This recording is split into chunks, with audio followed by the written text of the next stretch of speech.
Hello hi. ഇത് നല്ല ചൂടുകാലമാണല്ലോ. അപ്പം നമ്മൾ ന്യൂസിലൊക്കെ കേൾക്കുന്നുണ്ടല്ലോ ഇപ്പം ഇഴജന്തുക്കളൊക്കെ പെരയ്ക്കകത്തിരിക്കുന്നു, അതുപോലെ പെരയ്ക്ക് ചുറ്റും വരുന്നത് നമ്മൾ ന്യൂസിൽ കേൾക്കാറുണ്ട്. ഒരു പരിധി വരെ ഇതിനൊക്കെ ഇങ്ങനെ ഒഴിവാക്കാൻ വേണ്ടി ഞാൻ ടിപ്പ് നിങ്ങൾക്ക് കാണിച്ചു തരാമേ. അത് നിങ്ങൾ ഇതുപോലത്തെ ഒഴിഞ്ഞ ബോട്ടിലെടുക്കുക, എന്നിട്ട് അതിൻ്റെ മേളിൽ അടപ്പ് ഇതുപോലെ രണ്ടത് കിഴുത്തിട്ട് കൊടുക്കുക. അപ്പോൾ ഈ കുപ്പി അടപ്പ് തുറന്നതിന് ശേഷം അതിട്ട് ഒരു ഡീസലോ മണ്ണെണ്ണയോ ഏതിലും ഒന്ന് ഒഴിച്ചു കൊടുക്കുക. ഞാനെടുത്തേക്കുന്നത് ഡീസലാണ്.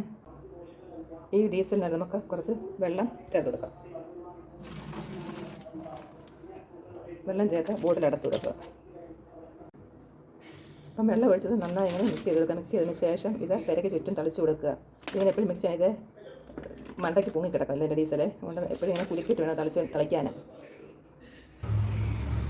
അപ്പോൾ ഇതിൻ്റെ സ്മെല്ല് ഒരു 3 ആഴ്ച വരെയൊക്കെ നിൽക്കുമെന്നാണ് പറയുന്നത്. അപ്പോൾ ഇഴജന്തുക്കളൊക്കെ ഇതിൻ്റെ സ്മെല്ല് തിരിച്ചറിയാൻ പറ്റും. ഒരു പരിധി വരെ നമ്മുടെ വീടിന് ചുറ്റും അടുക്കാതിരിക്കും.